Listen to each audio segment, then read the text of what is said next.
오늘 우리에게 주시는 말씀은 사도행전 18장 12절부터 17절까지의 말씀입니다. 갈리오가 아가야 총독되었을 때에 유대인이 일제히 일어나 바울을 대적하여 법정으로 데리고 가서 말하되 이 사람이 율법을 어기면서 하나님을 경외하라고 사람들을 권한다 하거늘 바울이 입을 열고자 할 때에 갈리오가 유대인들에게 이르되 너희 유대인들아 만일 이것이 무슨 부정한 일이나 불량한 행동이었으면 내가 너희 말을 들어주는 것이 옳거니와 만일 문제가 언어와 명칭과 너희 법에 관한 것이면 너희가 스스로 처리하라.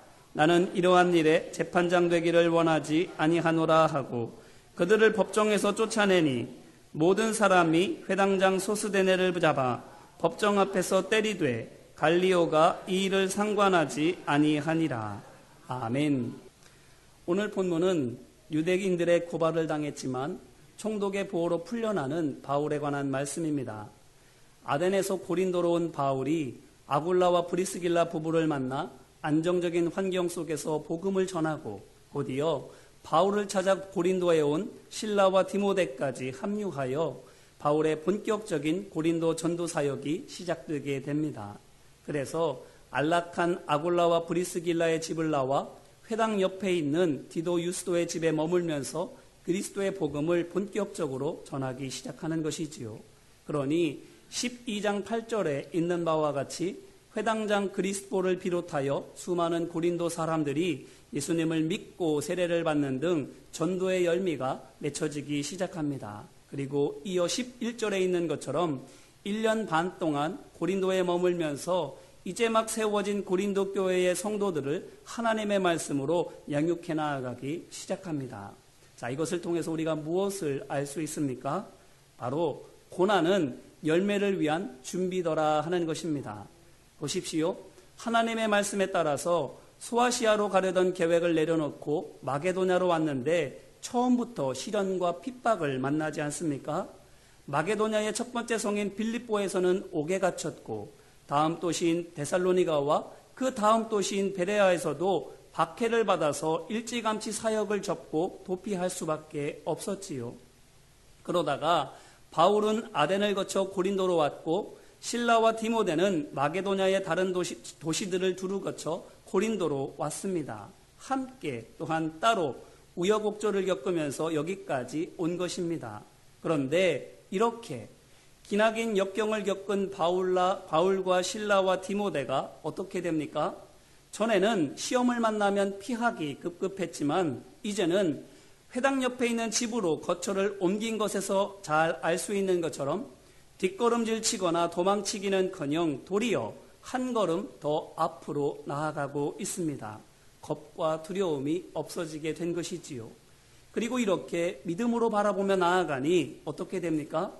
시련의 숲을 속에서 하나님께서 예비해 놓으신 선물을 거두게 됩니다. 마치 아브라함이 믿음으로 이삭을 바치려 하니 숲을 속에 걸려있는 순양을 보게 됨과 같이 믿음으로 주님 앞으로 나아가니 믿음으로 사역을 감당하게 되니 그제서야 하나님께서 주시는 믿음의 선물인 고린도가 주어지게 되는 것이지요. 그러므로 고린도에서 거두는 많은 전도의 열매는 이렇게 고난을 딛고 믿음과 마음이 강해진 결과인 것을 볼 수 있습니다. 이것을 위해서 지금까지 하나님께서는 바울과 실라와 디모데로 하여금 거듭해서 시련을 경험하게 하신 것이지요. 이제 이 말씀으로 우리 자신을 돌아보기를 간절히 바랍니다. 고난 앞에서 우리는 어떻게 하고 있습니까? 여전히 바울 일행처럼 피하고 도망치거나 출애굽한 이스라엘 자손들처럼 원망하고 불평하거나 아니면 단련된 철과 같이 강해진 바울 일행처럼 하나님만을 바라보며 의지하고 담대히 그들이 맡아야 할 사명을 감당하고 있습니까? 야고보서 1장 2절로 4절 말씀은 우리가 겪는 모든 삶의 문제는 믿음의 시련이라 말합니다. 그러면서 이것이 우리에게 인내를 가르치시고 이 가르침에 충실히 따라 우리가 인내로 온전히 이루어 나아가게 될 때에 비로소 우리는 온전한 하나님의 자녀가 될 수 있다고 권면하고 있습니다. 그러니 우리가 어떻게 해야 하겠습니까? 피하면 계속 시험을 만날 수밖에 없습니다. 원망하고 불평해도 계속해서 그와 같은 일들을 만날 수밖에 없습니다. 왜냐하면 말씀드린 대로 하나님께서는 자녀를 응석바지로 남겨두기를 원하지 아니하시는 좋은 아버지이시기 때문입니다. 잘하기를 기대하시는 것이지요. 그 하나님께서 이 모든 시험을 우리 힘으로 그러면 홀로 감당하게 하십니까? 아닙니다. 예수님께서 마태복음 28장 20절을 통해서 분명히 약속하신 바와 같이 세상 끝날까지 우리와 항상 함께 하시는 줄로 믿습니다. 함께 계시면서 성령의 지혜와 능력으로 우리의 연약함을 도와주시는 것입니다. 그러므로 바라기는 인생의 역경이라고 하는 뜨거운 화로 속에서 순금처럼 단련되는 우리의 믿음이 되기를 주님의 이름으로 기원합니다. 말씀 앞에 더 겸손해지고 문제 앞에 더 담대해지는 우리 마음이 되기를 소망하고 축복합니다. 그래서 언제 어디서나 그리고 무슨 문제를 만나든지 믿음으로 승리하고 풍성한 열매를 거두는 우리 모두가 되기를 주님의 이름으로 축원합니다. 자, 그런데 이렇게 하나님의 뜻을 깨닫지 못함으로 그 생각과 믿음이 자라지 못하면 어떻게 될까요? 오늘 말씀을 보니 그와 같이 믿음이 자라지 못한 사람들이 나옵니다. 누구입니까? 바로 유대인들이지요. 보다 정확하게 말씀을 드리면 율법을 지키는 것이 구원받는 길인 줄로 믿고 있는 유대교인들입니다. 그들이 하는 일이 무엇이라고 오늘 말씀은 말하고 있습니까? 12절을 보니 고린도가 속해 있는 아가야 지방에 새 총독이 부임하지요. 그런데 이때 어떻게 합니까? 유대인들이 때는 이때다 하면서 바울을 고발합니다. 새 총독이 현지 사정을 잘 모른다는 것을 악용해서 눈엣 가시와도 같았던 바울을 제거하려고 하는 것입니다. 그런데 보십시오. 하나님을 믿고 섬긴다라고 하는 사람들이 하나님께 문제를 아뢰며 도우심을 간구하지 않고 누구를 찾아가고 있으며 무슨 일을 하고 있습니까? 하나님이 아니라 사람을 찾아가고 있고 하나님의 방법이 아니라 세상 방법으로 일하고 있습니다. 하나님을 믿지 않는 세상 사람들처럼 하고 있는 것이지요. 유대인들이 그러면 원래부터 이렇게 했습니까? 아닙니다. 모세는 자신을 대적하는 이스라엘 자손들을 권력이나 힘으로 맞서지 않았습니다. 그저 하나님 앞에 나아가 기도하고 그들을 위하여 오히려 중보하였습니다. 다윗은 또 어떨까요? 다윗도 자신을 해치려고 하였던 사울의 모함에 대항해서 어떻게 해서든지 간에 이길 모략을 꾸미거나 법정에 나아가 고발하여 자신의 억울함을 호소하고 다투지 않았습니다. 그저 하나님께서 그에게 맡기셔서 돌보게 하시는 백성들을 성심껏 돌볼 따름이었습니다. 그들을 돌보기 위하여 싸웠고 그들과 함께하기 위하여 믿음의 길을 지켜나아갔습니다. 그가 한 것이라고는 이것밖에 없습니다. 사울과 싸우려고 하지 않았고 자신의 위치를 지키려고 노력하지도 않았습니다. 오직 맡겨주신 백성들을 지키기 위하여서만 싸웠고 힘써 일했을 따름입니다. 뿐만 아니라 사도행전 5장 33절로 39절을 보니 모든 백성에게 존경을 받는 사람으로 소개되는 바리새인 출신의 율법교사 가말리엘이 있는데 그가 어떻게 합니까? 초대교회가 날이 갈수록 성장하자 유대인들이 시기하지요. 그래서 사도들을 모두 붙잡아서는 공회로 끌고 왔습니다. 그런데 이때 유대인들이 모두 그들을 죽이려고 할 때에 이 가말리엘이 앞장서서 유대인들을 진정시켰습니다. 어떻게 해서 그렇게 했습니까? 5장 38절로 40절입니다. 이제 내가 너희에게 말하노니 이 사람들을 상관하지 말고 버려두라. 이 사상과 이 소행이 사람으로부터 났으면 무너질 것이요 만일 하나님께로부터 났으면 너희가 그들을 무너뜨릴 수 없겠고 도리어 하나님을 대적하는 자가 될까 하노라 하니 그들이 옳게 여겨 사도들을 불러들여 채찍질하며 예수의 이름으로 말하는 것을 금하고 놓으니 아멘.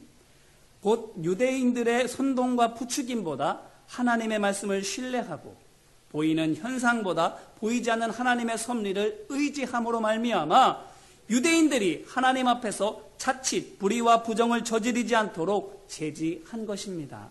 지혜롭고 경건하게 행한 것이지요. 그러므로 이를 통해서 또한 무엇을 알 수 있습니까?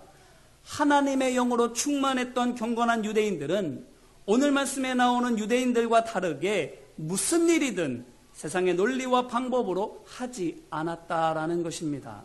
사람의 말이나 감정보다 하나님이 먼저였습니다. 믿음 없는 세상 사람들이 주로 쓰는 폭력이나 고발보다 평화와 하나님의 뜻이 먼저였습니다. 이를테면 비록 예수님은 알지 못했지만 하나님 말씀을 따라서 선과 의를 행하려고 노력했던 것입니다. 그런데 또한 오늘 말씀을 보니 어떻습니까? 아가야의 총독으로 새로 부임한 갈리오가 있는데 이 사람 역시 어떻게 합니까? 오늘 말씀 14절로 16절 말씀입니다. 바울이 입을 열고자 할 때에 갈리오가 유대인들에게 이르되 너희 유대인들아, 만일 이것이 무슨 부정한 일이나 불량한 행동이었으면 내가 너희 말을 들어주는 것이 옳거니와, 만일 문제가 언어와 명칭과 너희 법에 관한 것이면 너희가 스스로 처리하라. 나는 이러한 일에 재판장 되기를 원하지 아니하노라 하고 그들을 법정에서 쫓아내니. 아멘. 보십시오. 예수님을 믿는 성도도 아니고 율법을 따르는 유대교인도 아닌데 어떻습니까?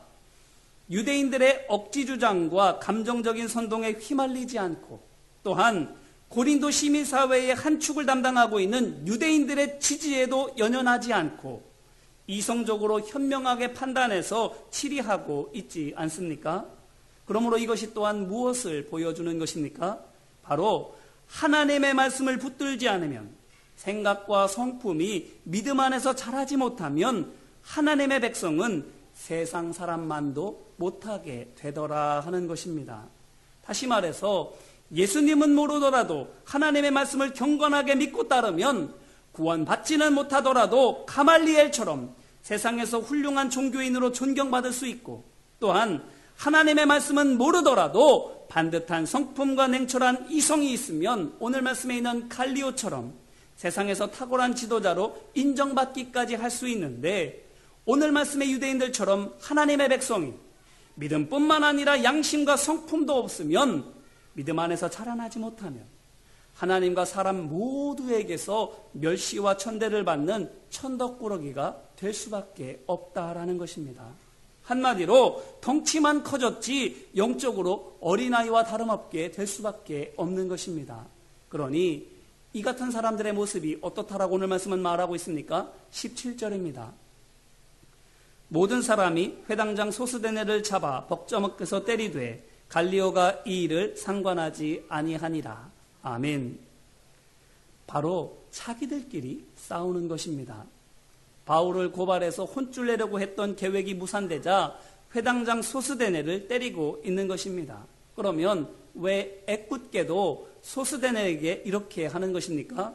생각해 볼 수 있는 것이 크게 두 가지가 있는데, 그 중에 하나는 어쩌면 소스데네가 이 고발을 주도해서였을지도 모릅니다. 확실히 골탕 먹일 수 있다고 큰소리 떵떵 치면서 유대인들로 하여금 바울을 고발하도록 부추겼다라는 것이지요. 그러니 기각될 줄은 꿈에도 생각하지 못했던 유대인들이 뜻밖의 신인 총독으로부터 큰 망신을 당하게 되자 이 일을 선동하고 주도했던 소스데네에게 분풀이를 하게 되는 것입니다. 너 때문에 이렇게 우리가 망신을 당했노라고 화를 내고 있는 것이지요. 아니면 바울을 체포하지 못해서 약이 바짝 올라서 누가 희생양을 삼을 수 있는 사람이 없나 보았더니 바울의 전도를 받고 회당의 또 다른 관리자인 그리스보가 유대교를 떠난 일이 있었는데 그에 대한 책임을 동료인 소스데네에게 떠넘겼다라고 볼 수도 있습니다. 네 친구가 전도받아서 교인이 됐잖아. 네 잘못 때문에 그런 거라고. 이 모든 책임을 소스데네에게 전가하고 있는 것이지요. 희생양으로 소스데네를 고른 것입니다. 하지만 이유와 무엇이 되었던지 간에 지금 유대인들은 서로를 미워하며 다투고 있지요. 그것도 법정 앞에서 그와 같이 하였다 말하고 있습니다. 무슨 이야기입니까? 세상 사람들 앞에서 그 추한 모습을 보여주고 있다라는 것입니다. 이제 이 말씀으로 우리 자신을 다시 한번 돌아보기를 간절히 바랍니다. 오늘 말씀에서 갈리오가 유대인들을 향하여 너희 유대인들아 이렇게 부르는 것이 왠지 그때 그 자리에 있었던 유대인들에게만 한 말로 들리지 않는 것은 웬일일까요? 바라기는 갈리오의 음성을 통하여 우리 모습을 돌아보라는 하나님의 음성이지는 않겠습니까? 너희 성도들아라고 부르시는 하나님의 음성이지 않겠는가 하는 것입니다. 또한 사람들이 성도들을 향하여 예의 교회 다니는 사람들아 라고 말하는 것을 통해서 우리 자신을 돌아보라고 부르시는 하나님의 음성이지 않겠는가 하는 것입니다. 바울과 실라와 디모데가 고난을 통하여 믿음과 인격이 자라서 많은 열매를 맺은 것을 교훈으로 삼아 너희도 자라라고 우리에게 말씀하시지 않겠습니까? 또한 유대인들이 하나님의 말씀으로 믿음과 성품이 성장하고 자라지 못한 것을 통하여 하나님과 세상 사람들 앞에서 망신과 조롱을 당한 것을 경계로 삼아 너희는 반드시 자라야 한다고 우리에게 신신당부하는 것이지 않겠습니까? 그렇다면 우리는 어떻게 해야 하겠습니까? 믿음을 강하게, 마음을 담대하게, 성품을 아름답게, 그리고 삶을 향기롭게 해야 하지 않겠습니까? 이 일을 우리 혼자 하게 하나님께서 내비두십니까? 아닙니다. 함께 하시고 필요한 모든 것을 베풀어 주시면서 우리로 하여금 이 모든 믿음의 시련을 이겨나갈 수 있도록 넉넉히 이기도록 인도하여 주시는 줄로 믿습니다. 그러므로 바라기는 임마누엘과 에베네셀의 하나님을 믿고 의지함으로 믿음의 시련에서 승리하는 우리 모두가 되기를 주님의 이름으로 기원합니다. 때를 얻든지 못 얻든지 힘써 배우고 성장해 나아가시기를 소망하고 축복합니다. 5달란트와 2달란트를 받은 종처럼 믿음의 열매를 남기는 우리 모두가 되어야 할 줄로 믿습니다. 그래서 너희 성도들아라고 하는 이 말이 조롱하고 비난하는 소리가 아니라 너희 성도들아라고 감탄하고 존경하는 소리로 바꾸어 나아갈 수 있는 우리의 믿음과 인격과 삶이 되기를 주님의 이름으로 기원합니다. 우리를 통하여 하나님께서 찬송과 영광을 받으시도록 힘써 믿음 안에서 자라나아갈 수 있도록 허리를 동이고 마음을 강하게 하고 삶을 돌아보며 하나님의 말씀을 기준 삼아 시온의 대로를 걸어가는 우리 모두가 되기를 주님의 이름으로 축원합니다. 그럴 때에 연단은 끝나게 됩니다. 우리가 잘하면 그것으로 되는 거예요. 어떤 문제, 어떤 환경을 만나도 걱정이 없습니다. 어떤 시련, 어떤 시험, 어떤 사람의 문제를 만나도 우리는 다 이겨나갈 수가 있게 되는 것입니다. 이 믿음의 시련이 지금 우리 앞에 있지 않습니까? 이 믿음의 시련을 함께 말씀을 붙잡고 기도하고 서로를 격려하며 이겨나가는, 그래서 더 이상 연단되지 않는 우리 모두가 되기를 주님의 이름으로 축원합니다. 이제 말씀을 붙잡고 함께 기도하기를 원합니다. 먼저는 함께 회개하며 기도하기를 원합니다. 어쩌면 우리 가운데에 하나님께서는 우리로 하여금 자랄 수 있는 수많은 기회를 주셨는데 그 기회를 그저 물같이 흘려보내고 있지는 않았습니까? 우리의 지난 신앙생활을 돌아보시기를 바랍니다.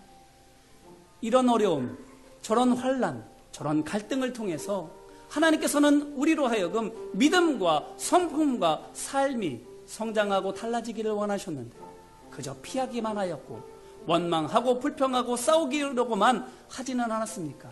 그래서 지금까지도 자라지 못하고 덩치만 커졌고 나이만 먹었고 그런 모습으로 있지는 않습니까? 이제 합심으로 회개하며 기도할 때에 주님 용서하여 주옵소서.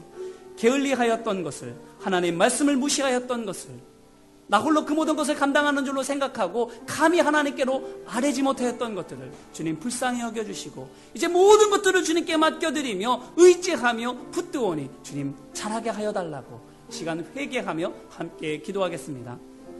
은혜와 사랑 많으신 아버지 하나님, 우리로 하여금 오랜 역사를 통하여 자랄 수 있는 수많은 기회를 주셨습니다. 믿음의 시련들을 통하여 온갖 분쟁과 갈등과 다툼을 통하여 우리로 하여금 믿음 안에서 자랄 수 있도록, 그리스도의 성품을 갖출 수 있도록, 경건한 삶으로 나아갈 수 있도록 하나님께서는 불러주셨습니다. 하지만 그때그때마다 우리는 하나님의 말씀을 붙들어 나 자신을 돌아보고 회개하고 거룩하고 정결하고 의로운 삶으로 나아가기보다는 그저 싸우려고만 하였고 나의 의를 드러내려고만 하였고 하나님의 영광보다는 나의 영광만을 구할 때가 얼마나 많았는지요. 때로는 게을렀고 때로는 마음이 완악해서 때로는 지치고 힘들어서 그 모든 일들을 감당하지 못하고 다음으로 넘기고만 있지는 않았는지 우리 자신을 돌아보며 주님 앞에 회개하며 기도합니다. 주님, 넘겼더니 지금 이때까지 왔습니다. 주님, 이제는 넘기지 않고 믿음의 시련을 이겨나갈 수 있도록 함께하여 주옵소서. 우리에게 성령을 부어주셔서 이미 모든 것들을 허락하여 주셨습니다. 지혜를 주셨고 능력을 주셨고 사람들을 허락하여 주셨습니다. 그래서 기도하면 하나님의 말씀을 붙들고 하나님의 말씀을 따라 순종하며 나아가면 모든 것들을 넉넉하게 이기게 하여 주시는 하나님의 은혜와 능력을 경험하게 하시고 승리를 맛보게 하여 주시는 줄로 믿습니다. 주님, 나의 연약함을 또한 교만함을 시간 모든 것을 다 내려놓고 주님의 도우심과 인도하심을 구하오니 주님 역사하시고 인도하여 주옵소서. 이제는 게으르지 않겠습니다.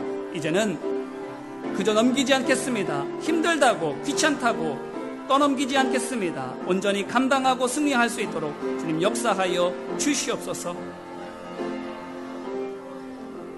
또한 이 시간 기도할 때에 간구하고 결단하며 기도하기를 원합니다. 우리로 하여금 잘하게 하기를 원하셔서 믿음의 시련을 허락하셨다면 우리 앞에 있는 믿음의 시련을 통하여 이제 내가 잘하겠습니다. 결단하기를 소망합니다. 잘할 수 있도록 성령의 지혜를 주시고 성령의 은사와 능력을 주셔서 이 모든 일들을 넉넉하게 이길 수 있도록 도와달라고 또한 간구하며 이 시간 함께 기도하겠습니다. 은혜와 사랑 많으신 아버지 하나님, 이제는 내가 응석바지가 되는 것이 아니라 청소년이 되고 청년이 되기를 원합니다. 어린아이와 같은 순수한 믿음만 갖고 주님의 영광을 위하여 힘써 일하는 청년과 청소년과 청장년이 되어질 수 있도록 아버지 하나님 함께하여 주시옵소서. 이제는 잘하겠습니다. 이제는 배우겠습니다. 이제는 배운 것을 힘써 순종하겠습니다. 그래서 하나님께서 기뻐하시는 성숙하고 성장된 하나님의 자녀가 되겠습니다. 주님께서 일을 맡겨주시는 기대하시고 또한 안심하시는 하나님의 종이 되겠습니다. 주님, 우리의 마음 가운데에 성령으로 충만하게 채워주시고 또한 때때로 은사와 능력을 부어주셔서 만나는 모든 일들마다 능히 감당할 수 있도록 인도하여 주시옵소서. 우리 스스로 그 모든 것들을 감당할 수 없기에 우리에게 믿음의 형제자매를 보내주셔서 함께 이 모든 일들을 감당하게 하여 주시는 줄로 믿습니다.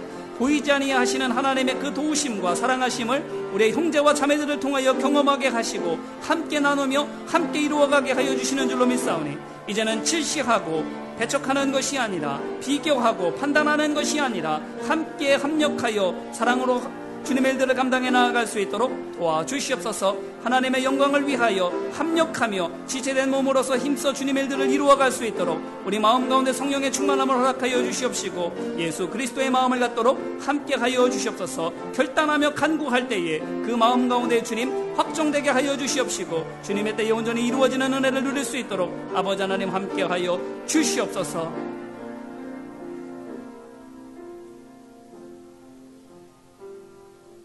사랑과 은혜 많으신 아버지 하나님, 너희 유대인들아 하는 이 이야기가 너무나도 부끄럽게 여겨지는 것은 단지 그들의 모습만을 통하여가 아니라 그들을 통하여 우리 자신의 모습이 보여지기 때문입니다. 주님, 이제는 그와 같은 비난과 조롱의 소리가 너희 하나님을 믿는 사람들아 어찌 그렇게 아름다우냐 감탄하고 존경할 수 있는 소리로 바꾸어질 수 있도록 우리로 하여금 자라게 하신 하나님의 뜻을 깨닫고 순종하게 하여 주옵소서. 주님, 연단이 더 이상 우리에게 연단으로 남아있지 않게 하기 위하여 이제는 자라기를 원합니다. 단련되어지기를 원합니다. 순금같게 하시는 하나님의 뜻을 쫓아서 순금같이 되어지도록 힘써 기도하고 힘써 사랑으로 섬기는 우리 한 사람 한 사람 될 수 있도록 도와주옵소서.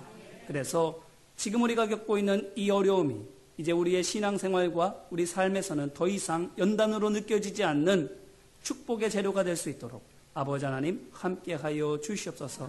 우리로 하여금 강하게 하시고 담대하게 하시고 열매 맺도록 인도하여 주시는 은혜를 이 시간 깨닫고 결단하고 간구하여 싸우니 주님 이루어 주시옵시고 우리의 삶을 통하여 하나님 영광받아 주시옵소서. 간구하고 간절히 의지하오며 은혜와 사랑 많으신 예수님 이름으로 기도합니다.